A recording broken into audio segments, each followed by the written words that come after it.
ಎಲ್ಲಾ ಹಾನಿಯಿಂದ ಕೂದಲನ್ನು ರಕ್ಷಿಸುತ್ತೆ. ಬರೀ Amrit noni reach root premium hair oil. H D. Revanna ನಿರೀಕ್ಷಣಾ ಜಾಮೀನು ಅರ್ಜಿ ವಿಚಾರಣೆಗೆ ಸಿದ್ಧತೆಯಾಗಿದೆ. ಜನಪ್ರತಿನಿಧಿಗಳ ವಿಶೇಷ ನ್ಯಾಯಾಲಯಕ್ಕೆ ಎಸ್ಐಟಿ ಹಾಜರಾಗಿದ್ದಾರೆ. ನಿರೀಕ್ಷಣಾ ಜಾಮೀನಿಗೆ ಆಕ್ಷೇಪಣೆ ಸಲ್ಲಿಸಿದ್ದಾರೆ ಎಸ್ಐಟಿ ಅಧಿಕಾರಿಗಳು. ಎಸ್ಐಟಿ ಪರ ವಾದ ಮಂಡಿಸಲಿರುವಂತಹ ವಕೀಲ ಜಗದೀಶ್ ಈಗಾಗಲೇ ಆಕ್ಷೇಪಣೆ ಸಲ್ಲಿಸಿ ಆಗಿದೆ. ನಿರೀಕ್ಷಣಾ ಜಾಮೀನಿಗೆ ಎಚ್.ಡಿ. ರೇವಣ್ಣ ಅರ್ಜಿ ಸಲ್ಲಿಸಿದ್ರು. ಜೊತೆಗೆ ನಿನ್ನೆಯಷ್ಟೇ ಜನಪ್ರತಿನಿಧಿಗಳ ವಿಶೇಷ ಕೋರ್ಟ್ ಆಕ್ಷೇಪಣೆಯನ್ನ ಸಲ್ಲಿಸುವುದಕ್ಕೆ ಇವತ್ತಿಗೆ ಅವಕಾಶವನ್ನು ಕೊಟ್ಟಿತ್ತು.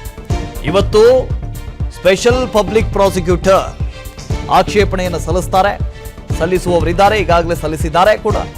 ಅಶ್ಲೀಲ ವಿಡಿಯೋ ಕೇಸ್ನಲ್ಲಿ ಅಪ್ಪ ಮಗನಿಗೆ ನೋಟಿಸ್ ಕೊಡಲಾಗಿದೆ. ಇಬ್ಬರಿಗೂ ನೋಟಿಸ್ ಮೇಲೆ ನೋಟಿಸ್ ಅನ್ನು ಕೊಡ್ತಾ ಇದ್ದಾರೆ ಎಸ್ಐಟಿ. ತಕ್ಷಣ ಹಾಜರಾಗಿ ಅಂತ ಎಸ್ಐಟಿ ಇನ್ನೊಂದು ನೋಟಿಸ್ ಅನ್ನು ಕೂಡ ಕೊಟ್ಟಿದೆ.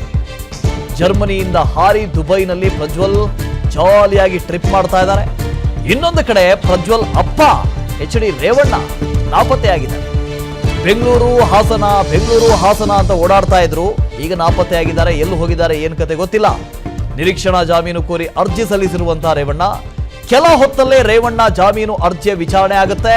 ಇನ್ನೊಂದು ಕಡೆ ಪ್ರಜ್ವಲ್ ಅನ್ನ ಹಿಡಿಯೋದಕ್ಕೆ ಲುಕ್ಔಟ್ ನೋಟಿಸ್ ಅನ್ನು ಕೂಡ ಜಾರಿ ಮಾಡಲಾಗಿದೆ. ಎಲ್ಲ ಅಂತಾರಾಷ್ಟ್ರೀಯ ವಿಮಾನ ನಿಲ್ದಾಣಗಳಲ್ಲೂ ಕೂಡ ಅವರ ಫೋಟೋ, ಅವರ ಡೀಟೇಲ್ಸ್ ಎಲ್ಲವನ್ನು ರವಾನೆ ಮಾಡಲಾಗಿದೆ. ಬಂದ ತಕ್ಷಣ ಅವರನ್ನ ಅರೆಸ್ಟ್ ಮಾಡಲಾಗಿದೆ. ಎಸ್ಐಟಿಯ ಮುಂದೆ ಹಾಜರುಪಡಿಸೋದಕ್ಕೆ ಅಪ್ಪ ಮಗನಿಂದ ಹೈಡ್ರಾಮನೆ ಆಗ್ತಾ ಇದೆ. ಅಭಿಷೇಕ್ ಜೈಶಂಕರ್ ಇದರ ಬಗ್ಗೆ ಹೆಚ್ಚಿನ ಡೀಟೇಲ್ಸ್ ಅನ್ನು ಕೊಡ್ತಾ ಹೋಗ್ತಾರೆ. ಅಭಿಷೇಕ್, ಈ ನಿರೀಕ್ಷಣಾ ಜಾಮೀನು ಅರ್ಜಿ ಇನ್ನೇನು ವಿಚಾರಣೆ ಆರಂಭ ಆಗುತ್ತೆ?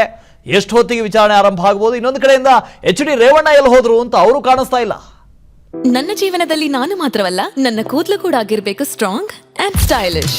ಬರೀ Amrit noni reach root premium hair oil ನೊಂದಿಗೆ. Reach root premium hair oil.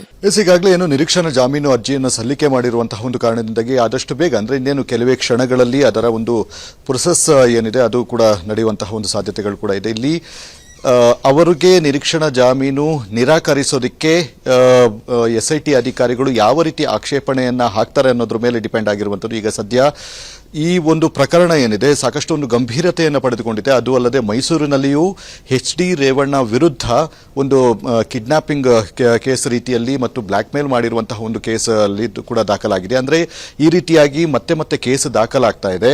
ಅಂದರೆ ಸಾಕ್ಷಿಗಳನ್ನು ನಾಶ ಮಾಡುವಂತಹ ಒಂದು ಪ್ರಕ್ರಿಯೆ ನಡೀತಾ ಇದೆ ಅಂತ ಹೇಳಿ ಎಸ್ಐಟಿ ಅಧಿಕಾರಿಗಳಿಗೆ ಮೇಲ್ನೋಟಕ್ಕೆ ಗೊತ್ತಾಗ್ತಾ ಇರುವಂಥದ್ದು. ಹೀಗಾಗಿ ಈ ರೀತಿಯ ಕೃತ್ಯಗಳು ಮುಂದಿನ ಹಂತದಲ್ಲಿ ಅವರ ಬೆಂಬಲಿಗರಿಂದ ಮತ್ತು ಅವರ ಯಾರು ಆಪ್ತರಿದ್ದಾರೆ ಅವರಿಂದ ಆಗಬಾರ್ದು ಅನ್ನುವಂತಹ ಕಾರಣದಿಂದ ನೋಟಿಸ್ ಅನ್ನ ಮತ್ತೆ ಸರ್ವನ್ನ ಮಾಡಿ ನೀವು ತತ್ಕ್ಷಣಕ್ಕೆ ಈ ಒಂದು ಎಸ್ಐಟಿ ಅಧಿಕಾರಿಗಳ ಒಂದು ತನಿಖೆಯ ಮುಂದೆ ಅಂದರೆ ಅಧಿಕಾರಿಗಳ ಮುಂದೆ ಒಂದು ಹಾಜರಾಗಬೇಕು ಮತ್ತು ತನಿಖೆಯನ್ನ ಎದುರಿಸಬೇಕು ಅಂತ ಹೇಳಿ ಪದೇ ನೋಟಿಸ್ ಅನ್ನು ಕೂಡ ಕೊಟ್ಟಿರುವಂಥದ್ದು. ಇದರ ಮಧ್ಯೆ ರೇವಣ್ಣ ಅವರು ಒಂದು ಬಾರಿ ಹೊಳೆನರಸೀಪುರದಲ್ಲಿ ಹೋಗ್ತಾರೆ ಮತ್ತು ಬೆಂಗಳೂರಿಗೆ ಬರ್ತಾರೆ. ಆದರೆ ಎಸ್ಐಟಿ ಕಡೆ ಮಾತ್ರ ಇನ್ನೂ ಕೂಡ ಬರ್ತಾ ಇಲ್ಲ. ಅವರು ವಕೀಲರ ಜೊತೆ ಪದೇ ಒಂದು ಚರ್ಚೆಯನ್ನು ಕೂಡ ಮಾಡ್ತಾ ಇದ್ರು. ನಿನ್ನೆಯೂ ಕೂಡ ಸುದೀರ್ಘವಾದಂತಹ ಒಂದು ಚರ್ಚೆಯನ್ನು ಕೂಡ ನಡೆಸಿದ್ರು.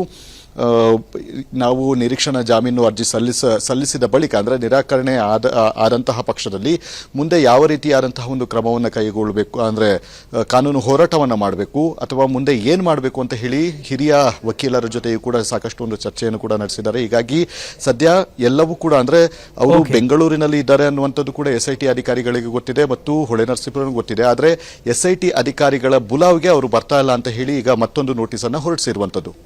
Okay, thank you Abhishek. ಅನುಕ್ಷಣದ ಸುದ್ದಿಗಳಿಗಾಗಿ Vistara news YouTube channel subscribe ಮಾಡಿ. ಹೊಸ ಸುದ್ದಿಗಳ ನೋಟಿಫಿಕೇಶನ್ಗಾಗಿ ಬೆಲ್ ಐಕಾನ್ ಕ್ಲಿಕ್ ಮಾಡಿ. ಲೇಟೆಸ್ಟ್ ಅಪ್ಡೇಟ್ಸ್ಗಾಗಿ www.vistaranews.com ವೆಬ್ಸೈಟ್ಗೆ ವಿಸಿಟ್ ಮಾಡಿ. ಅಂಗೈಯಲ್ಲೇ ಜಗತ್ತಿನ ಸುದ್ದಿ ತಿಳಿಯಲು Vistara news Kannada app download ಮಾಡಿ.